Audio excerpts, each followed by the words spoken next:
Go.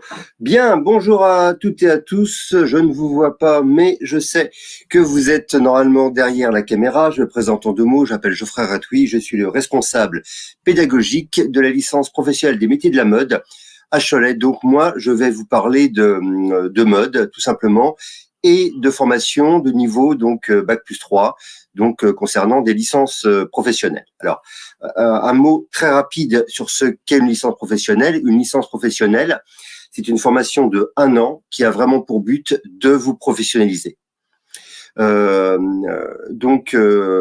formations mode en France sont généralement plutôt orientées vers les écoles privées. Il existe assez peu de formations mode universitaires, publiques, donc, et vous avez une concentration de ces formations plutôt sur différentes universités, assez peu en France, je vous l'ai dit. Et là, à Angers, à l'université d'Angers, on a la chance d'avoir un certain nombre de formations qui se concentrent finalement dans une sorte de pôle mode au sein donc de notre université. Moi, je suis là pour vous parler essentiellement de deux parcours, donc de licence professionnelle, le parcours développement et commercialisation de la mode, et un autre parcours qui s'appelle donc management international de la mode.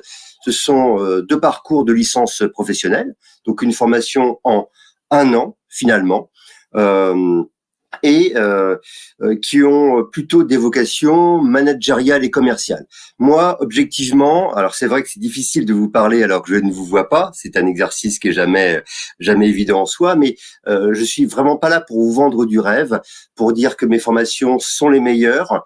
Je peux vous dire simplement, ça fait maintenant 23 ans pour l'une et quelques années pour l'autre qu'elles existent, qu'elles fonctionnent plutôt bien, qu'on a des retours extrêmement positifs, à la fois des anciens étudiants, jeunes diplômés, moins jeunes, parce que au bout de 23 ans de formation, forcément, on a aujourd'hui d'anciens étudiants qui ont des postes relativement importants dans des grandes maisons de mode, hein, alors que ça soit vraiment dans le très haut de gamme, voire le luxe, hein, donc des maisons également de donc, je vais répondre tout de suite à la question de Béatrice.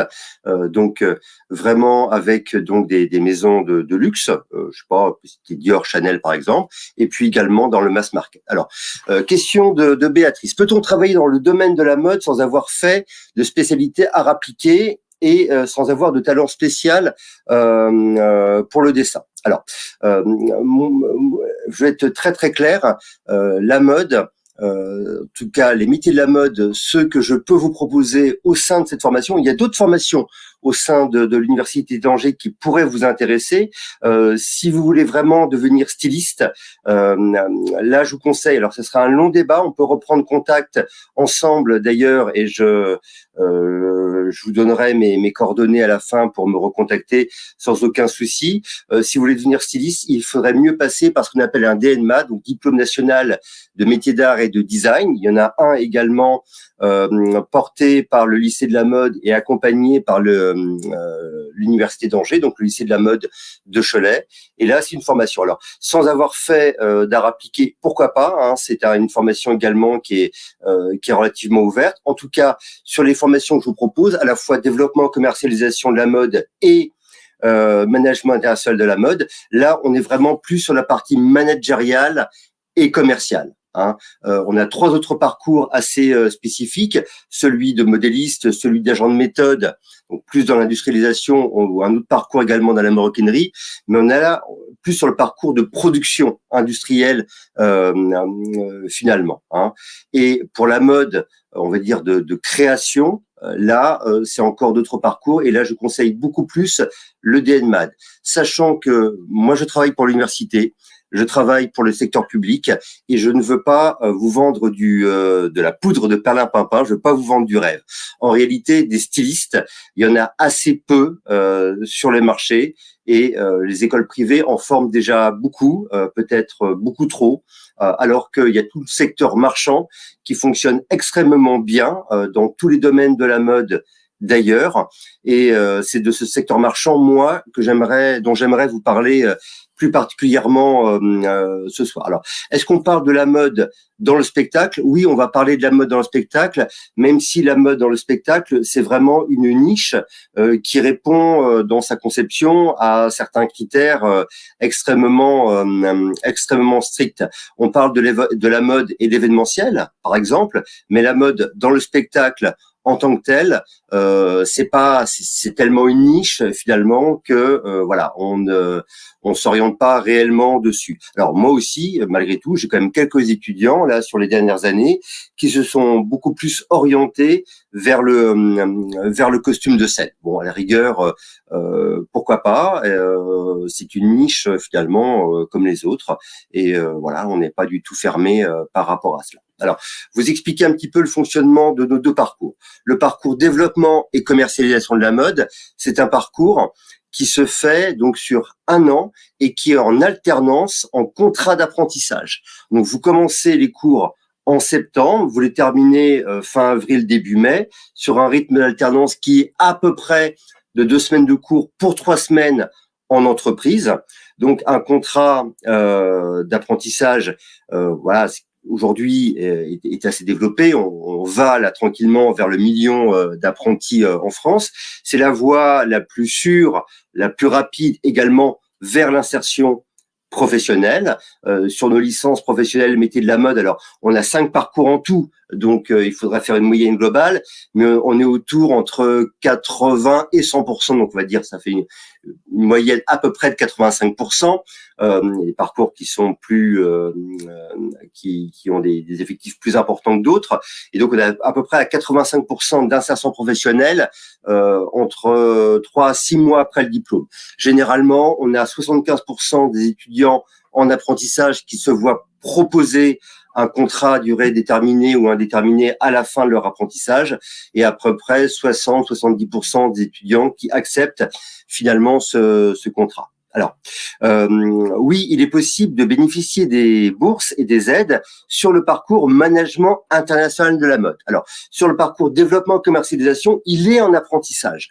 Et donc, le contrat d'apprentissage vous permet d'avoir des revenus finalement extrêmement réguliers. Alors, je vous promets pas des milliers et des cents non plus, mais malgré tout, on est en bas de l'échelle à 55% du SMIC, en haut de l'échelle à 80% du SMIC.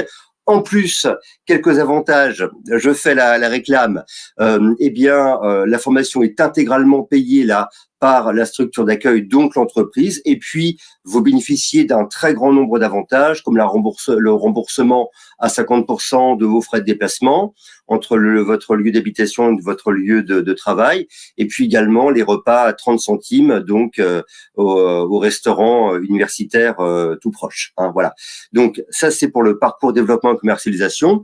On est à l'université, donc les frais d'inscription globaux sont relativement faibles. Hein. On est à 432 €, je crois, pour l'année. Si vous décrochez un contrat d'apprentissage, c'est gratuit. Pour le parcours management international de la mode, là, ce parcours n'est pas en apprentissage, donc il y a des frais d'inscription de 432 €. Et bien évidemment, si vous êtes boursière, eh bien vous pouvez bénéficier des bourses habituelles, Crous typiques, qui permet de diminuer considérablement le coût de la scolarité. Vous touchez bien évidemment vos bourses, et puis vous avez des aides également et des tarifs avantageux divers et variés, entre autres pour le restaurant universitaire. Donc voilà, 2 parcours, un en apprentissage, l'autre qui n'est pas en apprentissage. Vous allez me dire, quelle différence? Alors, le parcours développement commercialisation, je vous dis, il a vraiment une vocation managériale internationale. Le parcours, comme son nom l'indique, management international de la mode, il a une vocation internationale. La mode française est, vous le savez, connue à travers le monde, et principalement sur le secteur du luxe, on est sur un secteur de la mode qui s'exporte vraiment, vraiment très bien. Donc, ce parcours-là, il accueille jusqu'à 70% d'étudiants étrangers. On a un partenariat avec une université chinoise qui est l'université de Ningbo. Donc, on accueille à la fois des étudiants de Ningbo, mais des étudiants français, bien évidemment, et puis des étudiants qui viennent à peu près des 4 coins du monde.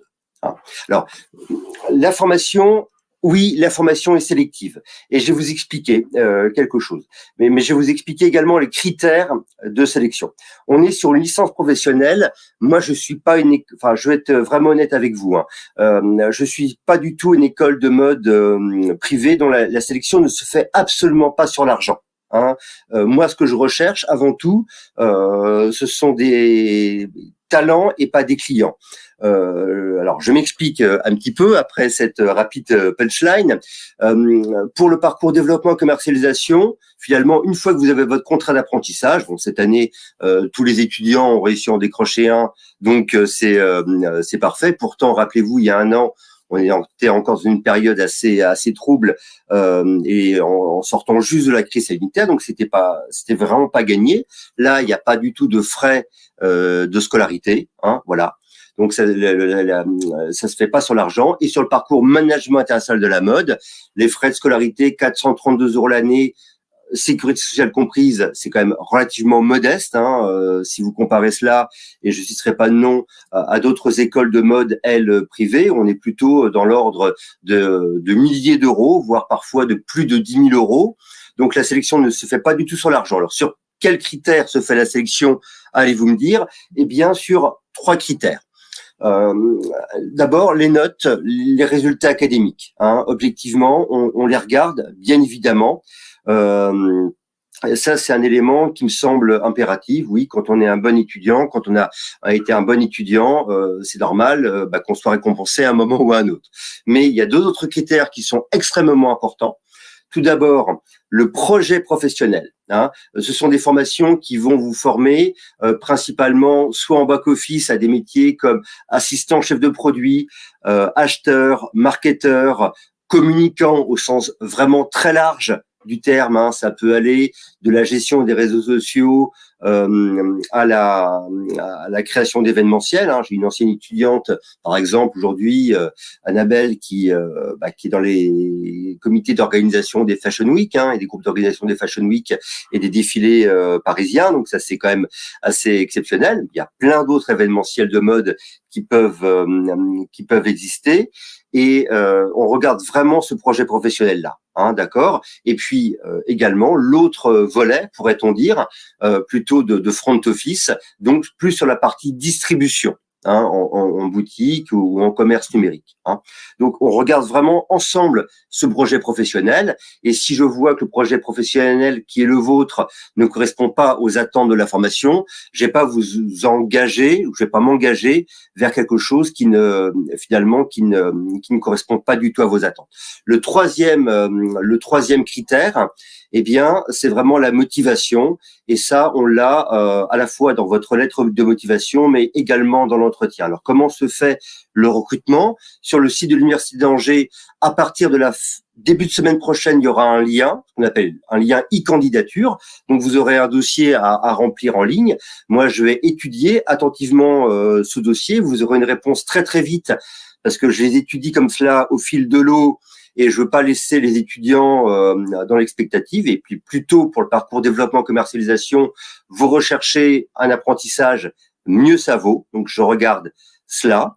Je vais sélectionner un certain nombre de candidats. Alors ça dépend un petit peu des années, c'est fluctuant, mais généralement on prend à peu près un étudiant sur 2, un étudiant sur 3. Moi, je vous dirais également, il y a que ceux qui n'essaient pas, qui ne réussissent pas en général. Hein. Le seul risque que vous prenez à candidater, finalement, c'est d'être recruté à la fin. Après, on a un entretien, on échange assez longuement. Hein, voilà, souvent distanciel. Vous faire déplacer, parfois, c'est pas forcément utile. Et puis, je vous rends une réponse très très vite en prenant en compte ces 3 critères. Hein, voilà. Donc voilà, pour combien de places on dispose? Alors on dispose pour ces deux parcours entre 25 et 30 places. Hein. On est sur des promotions relativement modestes. Hein, voilà, vous serez pas non plus dans un grand amphithéâtre avec 200 personnes. On est sur des promos qui font en moyenne entre 25 étudiants par promotion, ce qui est très bien pour travailler en groupe. Question d'Enzo, qu'en est-il de l'insertion professionnelle? Trouve-t-on facilement du travail et peut-on avoir des offres directement par votre université? l'université. Alors, il y a peut-être deux questions dans la vôtre, Enzo. L'insertion professionnelle, en 80-85% d'insertion professionnelle 6 mois après le diplôme, c'est plutôt pas mal. Je dirais même que c'est bien. Je suis assez satisfait de moi-même et du travail de mes équipes également, parce que je suis loin d'être tout seul. Il y a à peu près 70% des cours qui sont assurés par des professionnels. Donc, vous verrez des gens qui travaillent dans le secteur. Alors, moi, je construis la mode vraiment globalement, donc dans la lingerie, plutôt dans le sportswear, plutôt autour des nouveaux médias et des réseaux sociaux, d'autres dans la parfumerie cosmétique, d'autres plutôt dans le prêt-à-porter mass market, etc. Donc voilà, une équipe assez étoffée, et nos étudiants, oui, trouvent du travail. Alors vous allez me dire, que font les 15% qui ne trouvent pas de travail? Alors certains prennent un peu de temps, l'année est dense et intense quand même, certains prennent un peu le temps de voyager aussi, et puis d'autres tout simplement poursuivent en master, hein.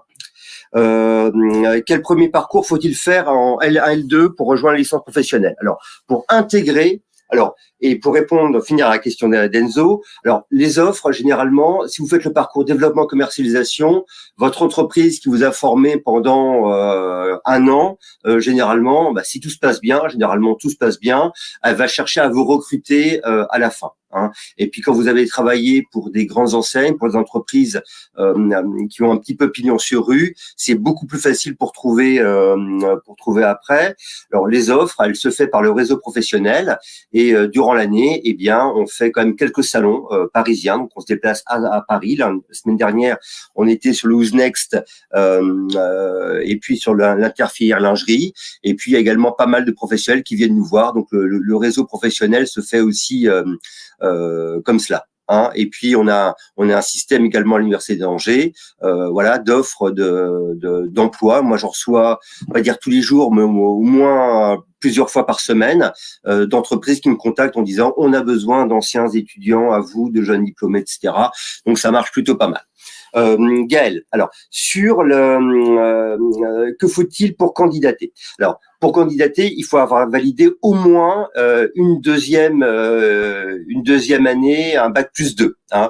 Donc ça peut être un BTS, ça peut être une licence 2, ça peut être 2 années de bachelor universitaire technologique, sans aucun problème. Alors plutôt, c'est vrai, sur des formations commerciales à la base, donc plutôt sur des BTS NDRC, des BTS anciennement MUC, des DUT Tech Deco par exemple, des licences LEA, etc. Voilà. Mais je suis vraiment fermé à rien, et je vais vous dire une chose, c'est que parmi mes meilleurs étudiants, j'en ai qui avaient fait philo, j'en ai qui ont fait avant histoire de l'art, et j'ai même une ancienne chorégraphe professionnelle. Donc voilà, je suis ouvert à peu près à tous les profils, à condition que la motivation, que le projet professionnel soit là, hein, voilà.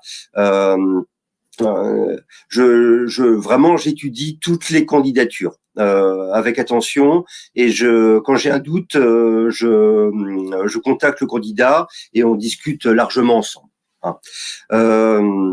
Alors, question de Lola. Dans les formations développement commercialisation de la mode et management international, on va pas faire de création de mode. On va en faire très très peu. Pour le projet tutoré, on va vous demander d'imaginer un peu une collection capsule, hein. Le projet tutoré, c'est la création d'une marque et de la boutique également qui va avec. Mais moi, nous ne forme pas de stylistes. Il n'y a aucun de nos 5 parcours qui forment des stylistes. Aujourd'hui, comme je vous disais, il existe des DNMAD, des NMADE, donc des diplômes nationaux des métiers d'art et design, eux qui forment plutôt bien au métier de styliste. Donc, je leur laisse cette partie-là.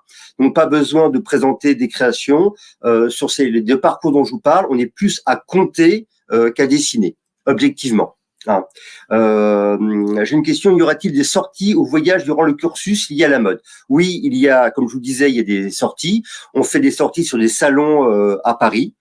Tout simplement, il y a 2 salons qu'on fait vraiment en priorité, c'est le salon de Ménine de France en octobre et le salon Who's Next interfilière lingerie et Bioyorka, donc sur la bijouterie, donc en janvier. On y était la semaine dernière.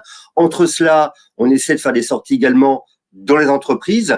La formation se déroule à Cholet, qui est donc à 60 km au sud d'Angers, sur un campus localisé très convivial, très familial, et surtout, on est entouré, là, on est vraiment à l'épicentre, sur l'épicentre d'un bassin industriel très riche, des industries de la mode, très loin, tout près, vous avez, je sais pas moi, des marques comme IKKS. Un peu plus loin, vous avez tout le groupe Eram avec Gémeaux, TBS, Bocage et compagnie. Donc oui, on fait des sorties régulièrement. Il n'y a pas de souci. Hein. Alors, y a-t-il des périodes à l'international au cours du programme? Il y a une partie des cours qui est en anglais, à peu près 20% des cours sont en anglais. Vous êtes également immergé dans une promotion internationale avec des étudiants chinois, avec des étudiants italiens, anglais, etc. Donc, on essaie de faire un beau patchwork de tout cela qui marche, ma foi, plutôt bien. Et puis, vous avez, pour le parcours management international, vous avez une période de cours complète, sans alternance, de septembre à fin février. Fin février, vous passez vos examens terminaux et après, vous partez en stage, entre 3 et 6 mois de stage en France ou à l'étranger. Donc là, vous avez vraiment une période internationale. Il n'y a pas de souci par rapport à cela. Nous, on a un partenariat un peu privilégié avec le Québec et le Collège La Flèche. Et donc, ça nous arrive régulièrement. Alors, ça n'a pas été le cas cette année. C'est un petit peu compliqué également pour des questions sanitaires, mais les années précédentes, donc avant la crise la crise sanitaire 2020, d'envoyer des étudiants en stage au Québec sans aucun problème. Alors, il y a, pour répondre à la question de Chloé, il y a 5 parcours. Les 2 parcours dont je vous parle, c'est développement, commercialisation de la mode, management international de la mode. Ces 2 parcours sont des parcours managériaux commerciaux. Et à côté de cela, vous avez 3 parcours, on va dire, techniques, en partenariat avec le lycée de la mode, qui est vraiment, quand je dis tout proche, il est à 150 mètres de chez nous, un parcours plutôt agent de méthode, donc plutôt axé sur la production de vêtements de luxe, un parcours maroquinerie, production maroquinerie de luxe, et un parcours modéliste. Donc voilà, 3 parcours techniques et 2 parcours, on va dire, commerciaux. Peut-on intégrer vos programmes après un DNMAD? Oui, bien sûr. Et j'ai une étudiante du DNMAD, là d'ailleurs, du lycée de la mode, qui nous rejoint donc à la rentrée sans aucun problème. Non, le bac STMG ne suffit pas pour rentrer dans l'école, à l'université. Il faut valider vraiment un bac +2. Après un bac STMG, moi je vous conseille soit de faire un BTS, je vous dis NDRC, anciennement MUC, c'est très bien. Un bachelor universitaire de technologie, c'est très bien également, pour des formations commerciales. Après, vous pouvez faire d'autres formations, qui peuvent être, on peut en discuter. Je vous laisserai mes coordonnées là dans 8 minutes quand je devrais donc quitter la conférence. Alors, quelques informations importantes parce que je vois que le cours, le temps, court beaucoup. Tout d'abord, nous organisons nos journées portes ouvertes samedi prochain à Cholet pour celles et ceux qui seraient potentiellement dans la région. Après, vous pouvez retrouver toute l'offre de formation sur le site de l'Université d'Angers, donc univ-angers.fr, univ-du6 Angers, angers.fr. Vous tapez licence pro mode Angers et vous allez nous retomber tout de suite. Il y a mes coordonnées, Geoffrey Ratouy, et GEO2FREY .ratouy RATOUIS @univ-angers.fr et je vous réponds assez toujours extrêmement rapidement. Si vous avez donc d'autres questions, d'autres interrogations par rapport à cela, il n'y a pas de souci. Alors là, il n'y a plus trop de questions, donc j'aime me permettre d'aborder la question un peu des programmes, ce que vous pouvez faire convenablement dedans. Il y a toujours trois grands volets finalement à nos licences professionnelles. Un volet court. Là, il aurait fallu que je passe, excusez-moi, le diaporama, les diapositives. Voilà. Là, vous retrouvez l'intégralité de notre programme. Vous avez des cours d'anglais technique. Vous avez une sorte de tronc commun aux 5 parcours, qui est l'unité d'enseignement numéro 2, où vous avez histoire de la mode, vous avez connaissance filière mode, sociologie de la mode, etc., management de l'innovation, une sorte de tronc commun. Donc, parfois, vous êtes mélangé avec les autres promotions. Et après, vous avez des cours vraiment très spécifiques sur le visual merchandising, sur la gestion et l'animation d'un point de vente, sur le management d'équipe, soit française, soit à l'international. Pareil, vous avez des cours sur l'événementiel. Alors, il y a des cours incontournables sur le droit des affaires et également sur la gestion, sur le contrôle de gestion, la finance et la comptabilité, c'est extrêmement important dans le monde du commerce, sur le sourcing achat. Et puis, vous avez des modules parfois un peu plus courts pour vraiment orienter vers tous les secteurs de la mode, donc sur la lingerie, sur la parfumerie cosmétique, sur la bijouterie, sur les accessoires de mode. Nous, on conçoit vraiment la mode dans sa globalité. Hein. Alors, y a-t-il des appartements étudiants à disposition pour alléger les déplacements? Alors, il n'y a pas de site universitaire. Je vais être totalement et parfaitement transparent avec vous. Par contre, nous sommes à Cholet. Hein, nous ne sommes pas à Paris, et je pense que, enfin, objectivement, pour le prix d'une studette à Paris, vous devez avoir, et sans vous mentir, un T4 ou un T5 à Cholet.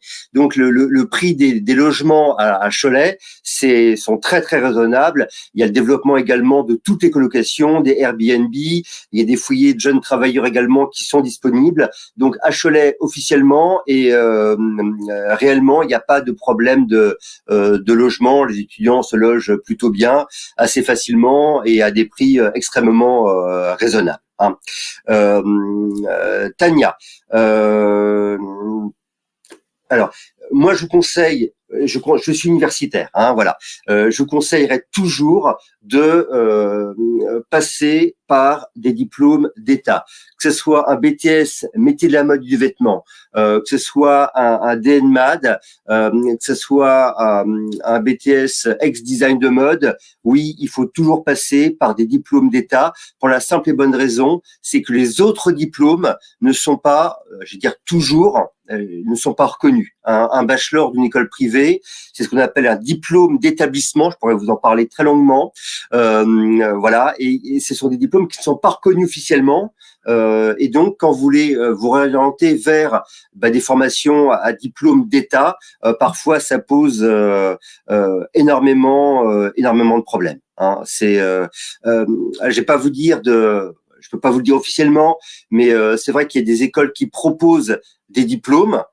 Et faites attention, ce sont souvent des diplômes d'établissement, c'est-à-dire des diplômes, je vous le répète, qui n'ont pas de valeur. Moi, j'ai eu des candidats qui sont venus me voir en me disant voilà, j'ai tel diplôme, j'aimerais intégrer votre formation. Après, on a un master également à Angers qui s'appelle Luxaire de la France, là qui vraiment s'oriente sur la commercialisation, la valorisation des produits de luxe et de l'art de vivre à la française dans tous les domaines, alors dans la mode, mais vraiment plus largement. Et ces étudiants-là ne peuvent pas candidater parce que leur diplôme finalement n'est pas reconnu et ne permet pas d'accéder à nos formations d'État. Donc, je vous conseille vraiment, en effet, DNMAD, BTS, licence, but donc bachelor universitaire de technologie, l'ancien DUT, hein, au sein des IUT. Ça, c'est très très bien. Vous prenez absolument pas de risque. Hein. Et pour finir, la licence professionnelle également. Alors c'est pas l'objectif premier, mais dans certains cas peut donner accès également à des masters. Donc ça ne vous ferme pas. Pour être honnête, la moitié, je vais essayer d'être le maximum d'être honnête, la grande majorité de nos étudiants après la formation travaillent. Hein, la formation elle est faite pour cela, elle est faite pour vous insérer professionnellement. Hein. Et donc vraiment l'immense majorité travaille. Il y a quelques étudiants après qui basculent sur un master, mais c'est vraiment pas la majorité. Hein. Il y en a quelques-uns. Moi je suis pas du tout opposé à cela.